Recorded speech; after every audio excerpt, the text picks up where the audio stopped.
Good morning. Thank you for having me. It's a pleasure to be back in Bratislava. It's been about 3 years since I was last in Bratislava, and I see there's been some positive changes, and I see that you're experimenting, and it's very exciting to see that Bratislava has a great community of planners and designers, but also activists and people who are actually doing work on the ground. So placemaking is really all about people. Following up on what your mayor was talking about, it's really about creating places for people.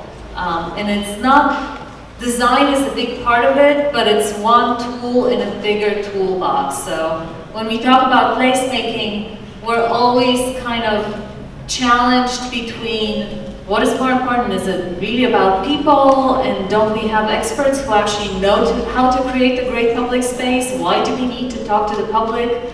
So I hope at the end of this talk you will see that there's really good ways of involving the public and creating a process and a strategy. Public space a lot more than your standard park or plaza or square. Streets are public spaces. Waterfronts are public spaces. I can't wait to see what you're going to do with your wonderful riverfront.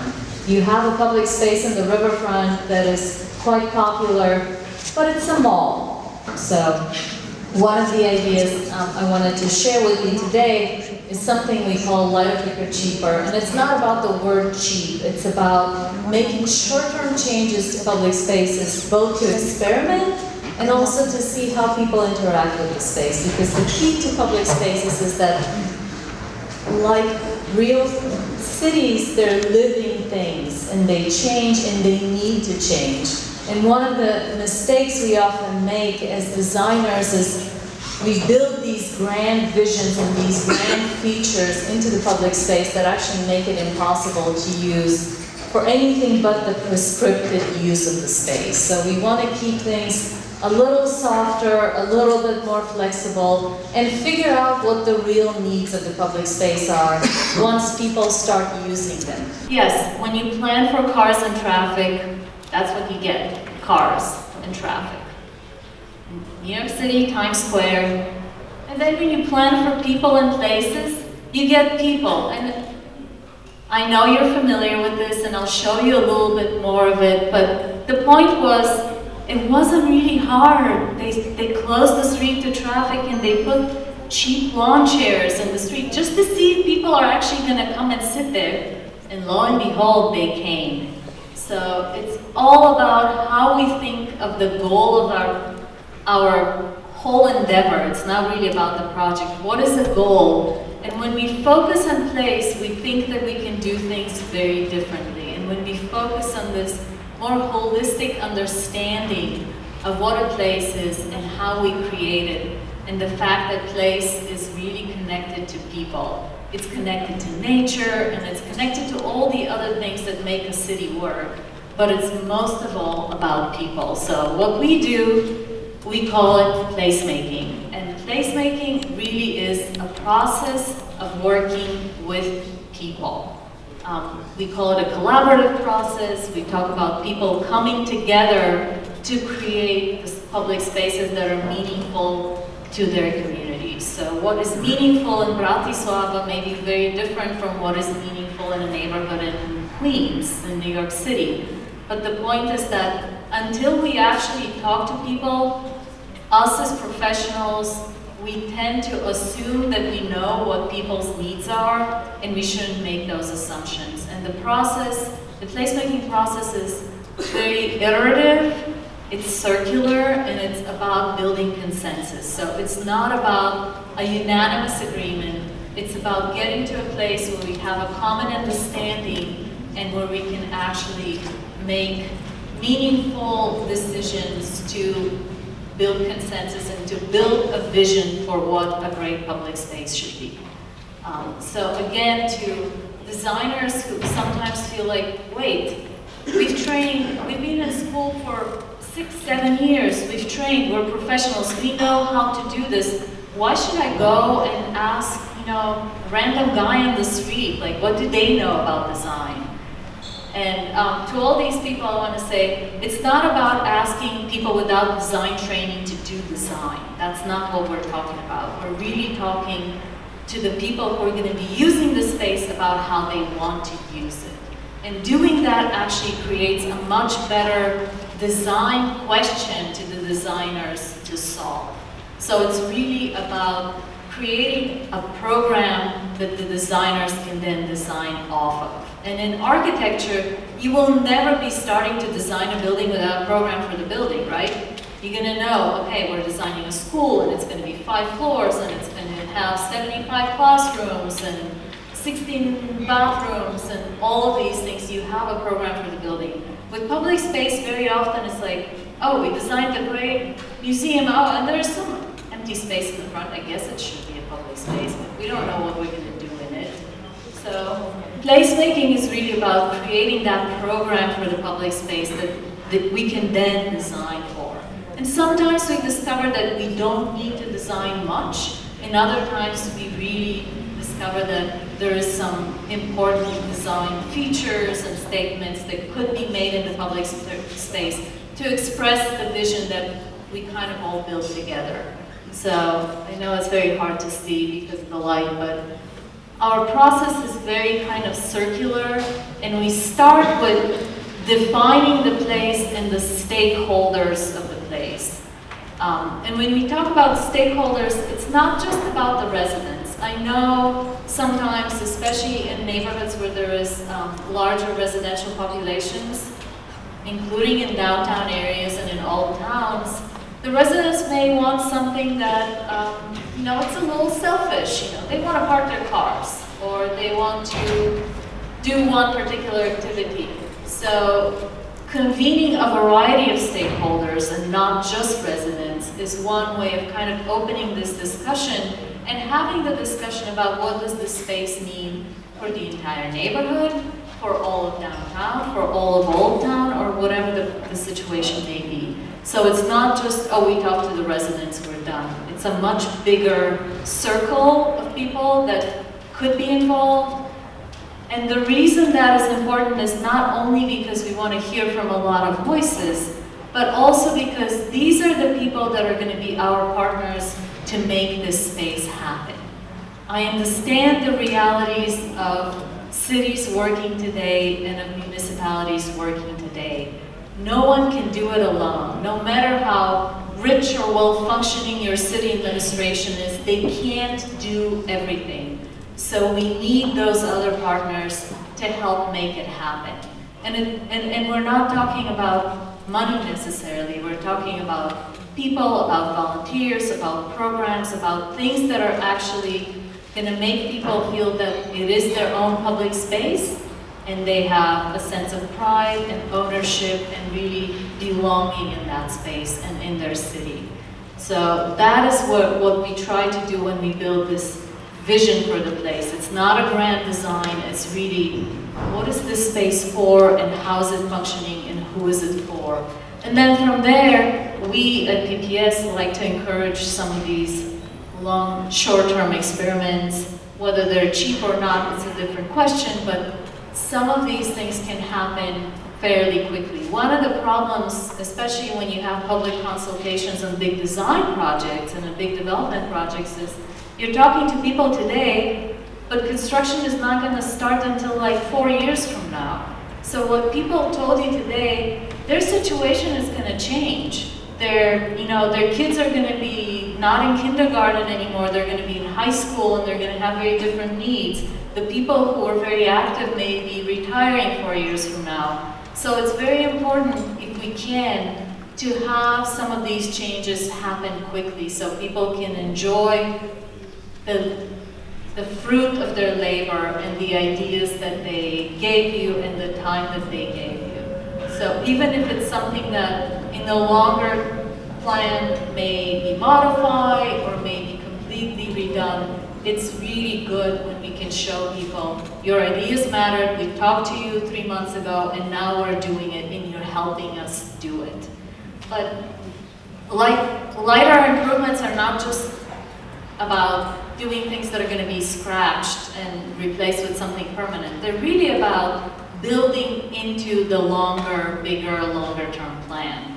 So it's also about seeing if some of these elements actually do make sense or are needed, and if maybe there's other needs that pop up along the way as we develop use and we see how to use what needs are. So a lot of it, again, we come back to the vision and we come back to the evaluation and we come back to how are things functioning to be able to modify them, because it's a living thing, and because places for people change and their needs change, and that's what places sometimes need to do. So we also like to think of the idea kind of to extrapolate to the bigger scale. So obviously having one great place, well, it's wonderful, but it's one place. So how can we actually connect this place into a network of other places and think of it on a regional scale and think of it as a series of major destinations, each of them giving people, I don't know, 10 things to do in the public space, 10 ways to engage. And they don't all have to be like really big and active things. You know, being able to sit down on a bench and relax is one thing to do. But what else can we add? So we're always looking to create this synergy and build these wholes that are bigger than the sum of their parts. And 10, obviously, the number 10 is a metaphor. It could be 5, it could be 20. It doesn't really matter. But thinking about layering both physical elements and programmatic activities and just simple things that people can do in a public space. So back to New York.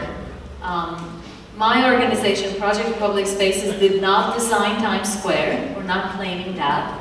But in 2006, we were involved in an advocacy project called the Streets Renaissance Campaign, and we worked on that campaign with a group called Transportation Alternatives, and Open Projects, and a few other partners. And it was really like, hey city, what if we did this?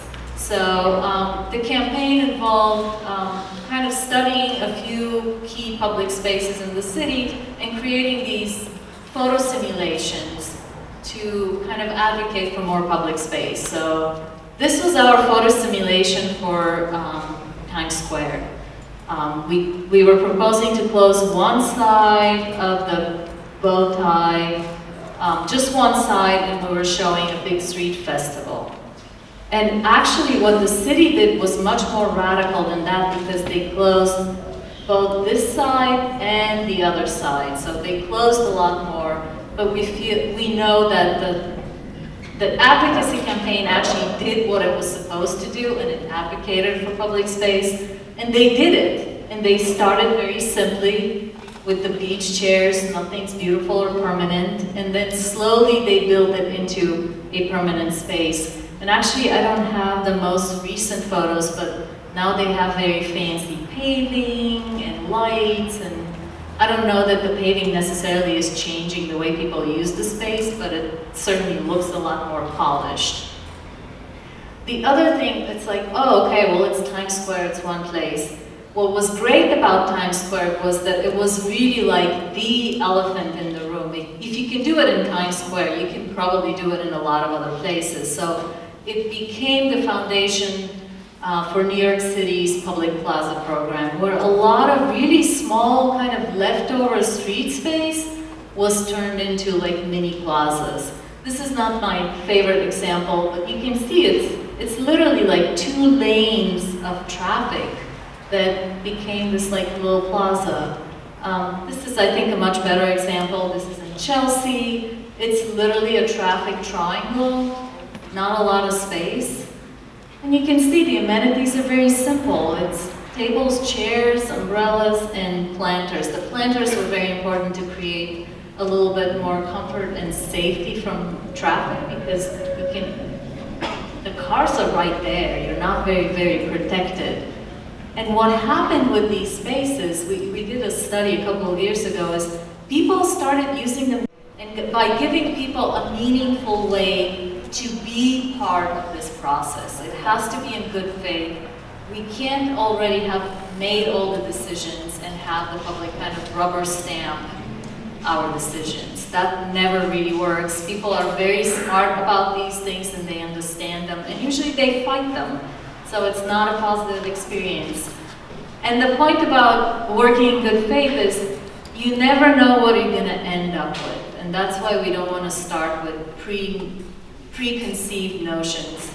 And we want to be as open as possible. And there's very many different ways of engaging people, and the public meeting is just one in many. There is a big toolbox, including workshops, including focus groups and interviews, things that are kind of standard in the planning practice. But there's other kind of lighter and faster ways to do it. Obviously today there is social media and networking. And social media and networking can't replace a face-to-face meeting, but can certainly add to face-to-face meetings.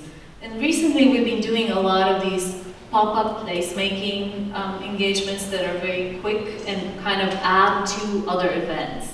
So whether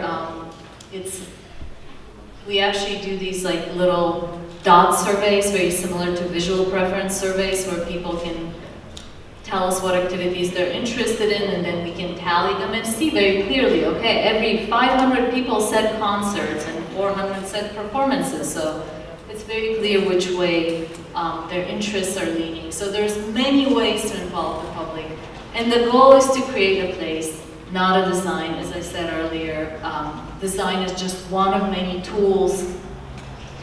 And here's a very quick case study, and I'm going to come back to Detroit. I know you may have heard of it. It's a city that's been in a lot of trouble for a long time, and they keep trying to both save the city but also reinvent it. Every few years they try to reinvent it.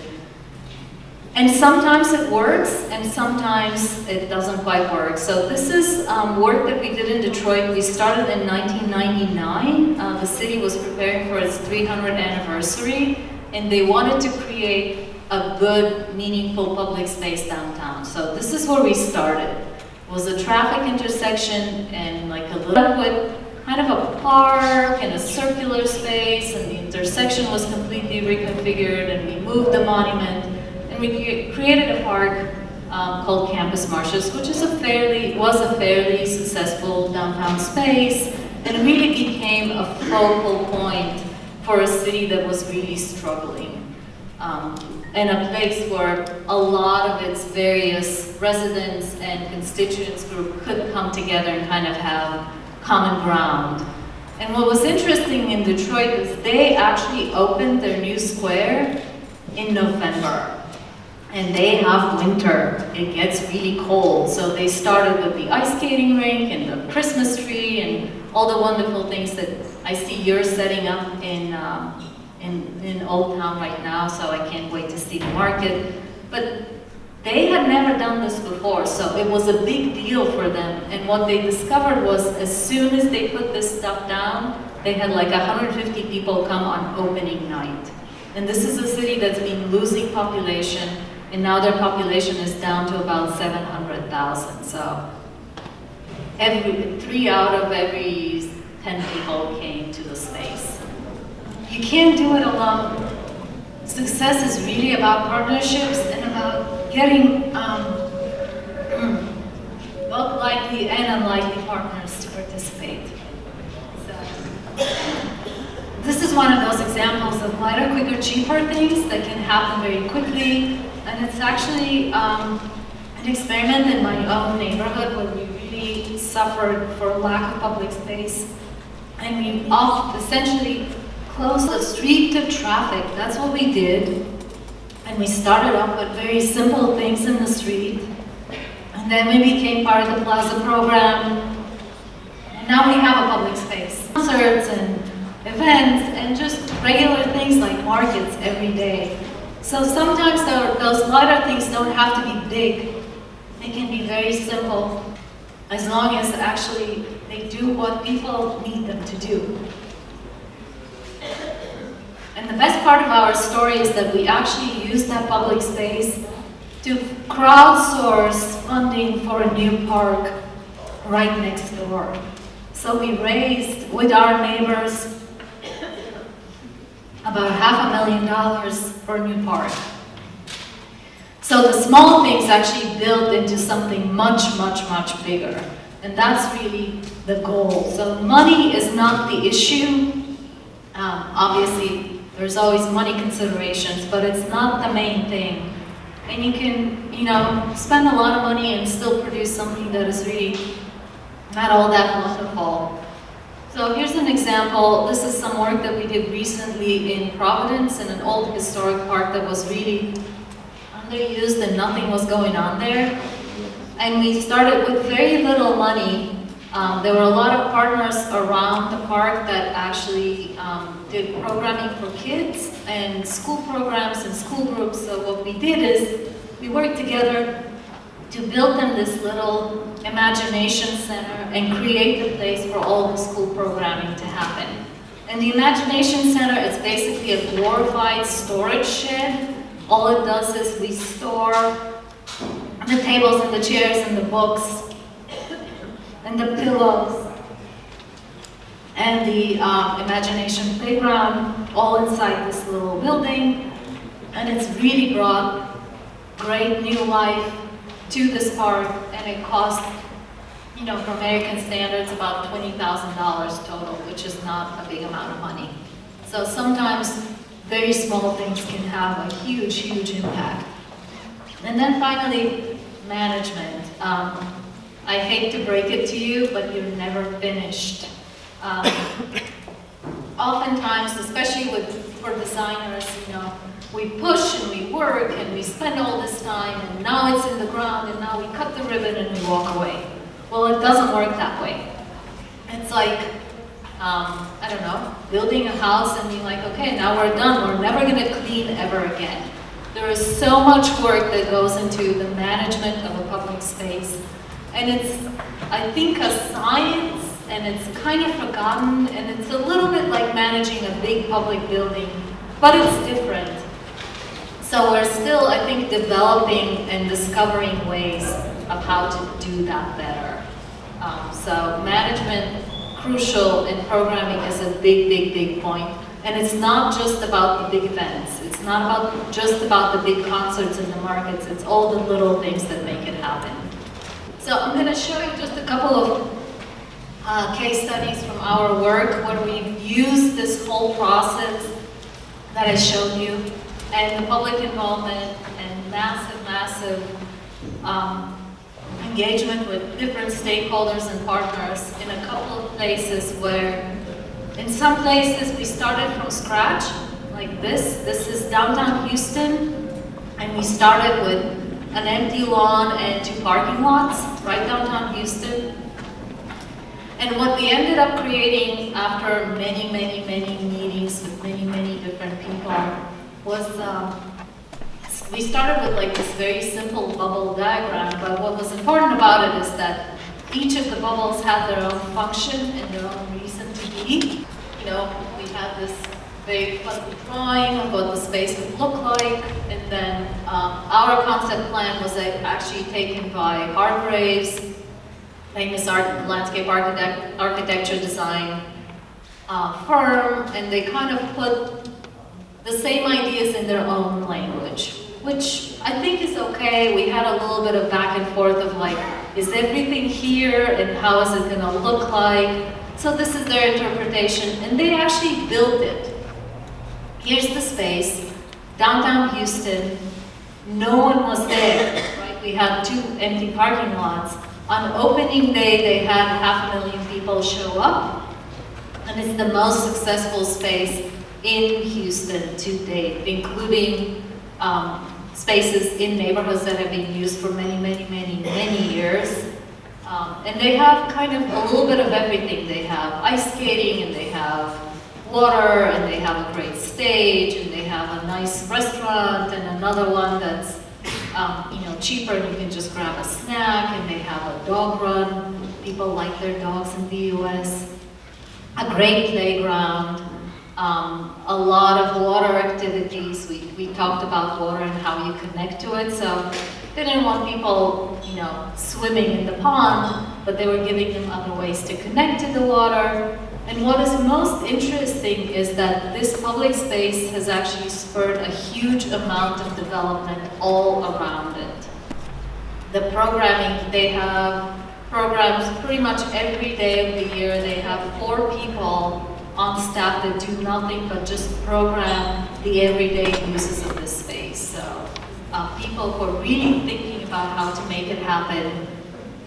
They started off at a public market, farmers market, because now everybody, at least in the US, loves farmers markets.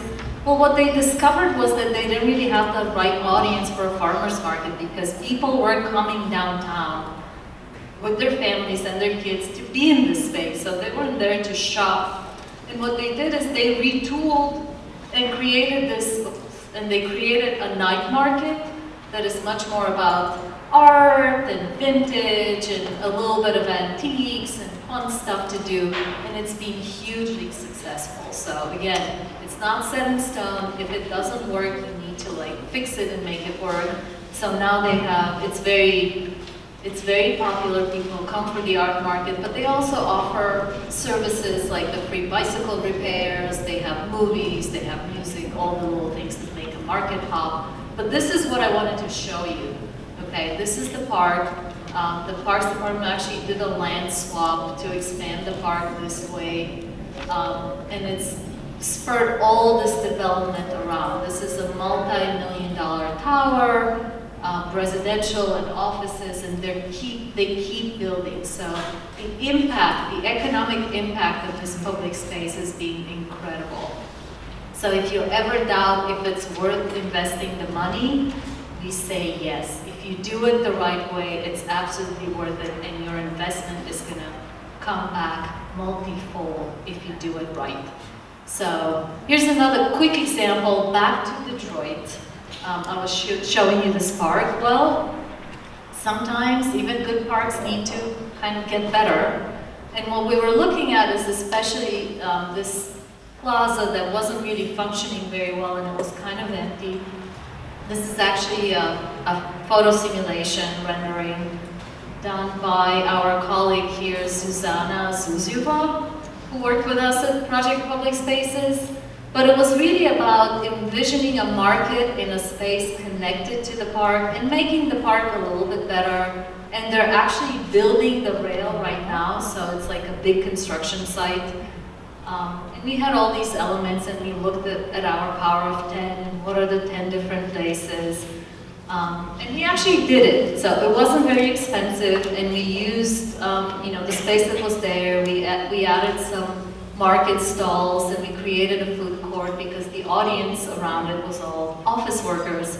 So the big push here was to actually get the office buildings to close their cafeteria just for one day on the opening day of the food market. So people had to come down from their offices to try the food. But what was more interesting is the space really became a venue for a lot of big events. And then some smaller ones. So our small tweak to our park there is this little piece. We designed it last year, and it was supposed to be, it's a temporary beach. There it is. It was there last year, and it was supposed to be there just for 1 year, but it was so successful that now they have it back again. They had it this summer, and what they do is they actually reuse the sand, and they use the sand to use it as the foundation for the ice skating rink. So they take the sand and they move it onto the lawn, and they put the ice skating rink on top. But what was great about the beach was that it was one of these little places that brought so many things together. So you had sand, and you had a stage, and there was like a little place where you could buy drinks and beer and games, and people were having meetings, and mothers were coming downtown with their kids. Well, in Detroit, that never ever happens.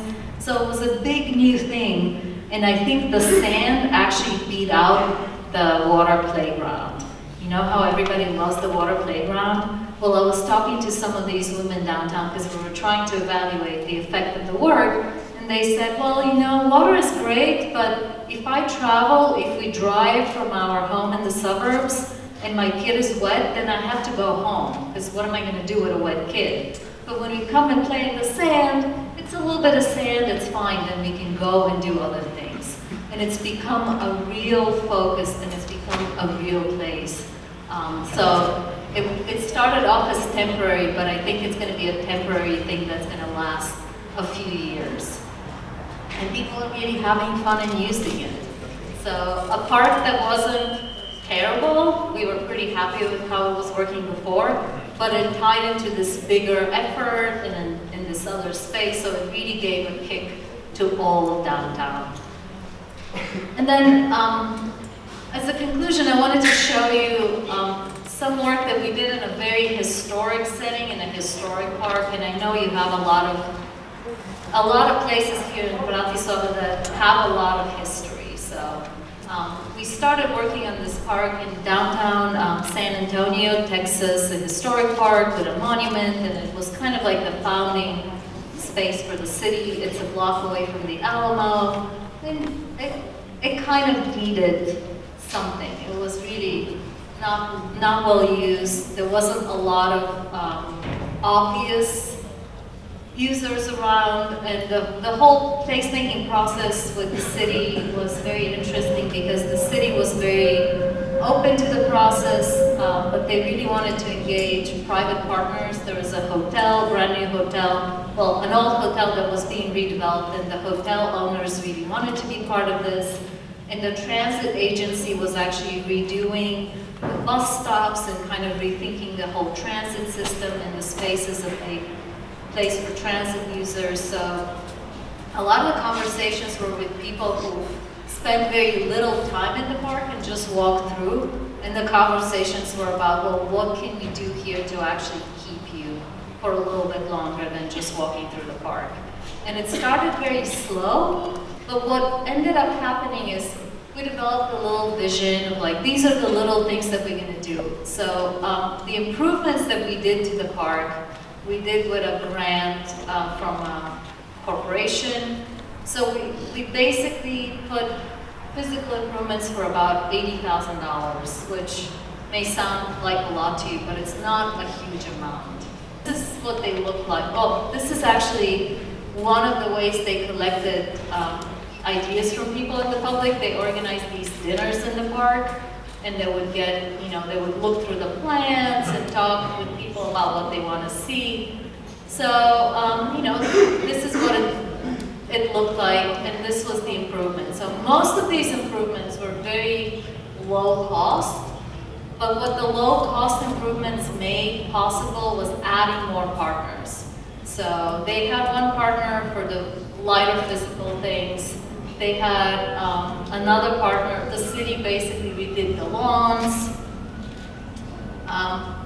Our improvements mostly included like the tables and the chairs and this little game kiosk, and we actually funded one person. The grant paid for this one lady to actually work the space and be the manager of the park and bring out the toys and the games and everything else and be kind of the presence of the park.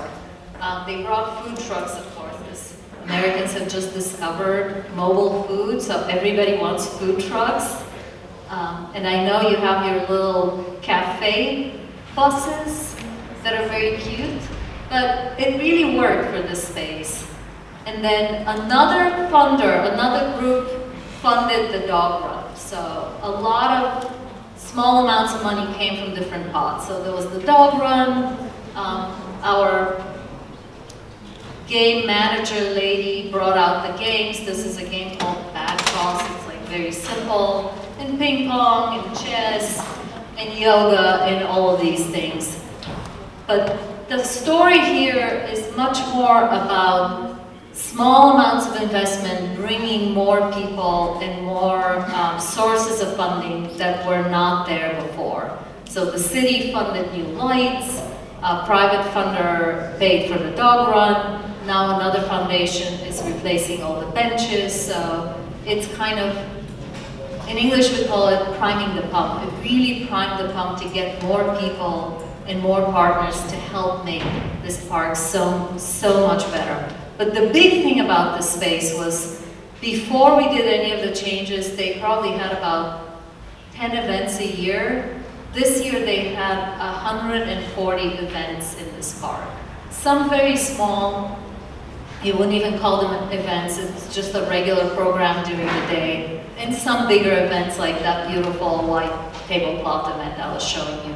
But 140 of them, so it really brought people to the space and put that space on the map of like this is one of the important places to go in San Antonio.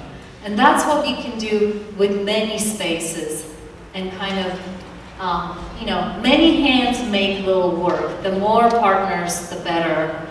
And kind of in conclusion, when you develop a strategy for a whole city, I think the most important thing is to start with place and community, of course, and get life on the streets. Sometimes we're so afraid that we're gonna somehow disturb a way certain things work that we forget that it's all about people, and the most important thing is to get the people out and create energy. You have a lot of kind of missed opportunities here in Bratislava, and I think it's great that we're all here, and a lot of these things can be very small and can happen very, very quickly. Highlight the institutions and kind of bring the inside out. We don't do that a lot, but I think some cultural institutions have finally started to do that, where the museum is actually really present in the space, where the library is doing activities outside. Especially in the United States, libraries have been amazing at reinventing themselves as centers of culture, because it's not just about the written word anymore. So bringing those assets out and making them visible in the physical realm, in the public realm, is really, really important. And connecting everything in the network. So we know that from one place we can go to another, and there's so much to do. And in the end, experiment and use some of those life strategies. You have a great city, you have so many assets, there's so many places where you can have quick wins, and you have people who are excited and who really want to be part of it. So just go out and do it. Thank you.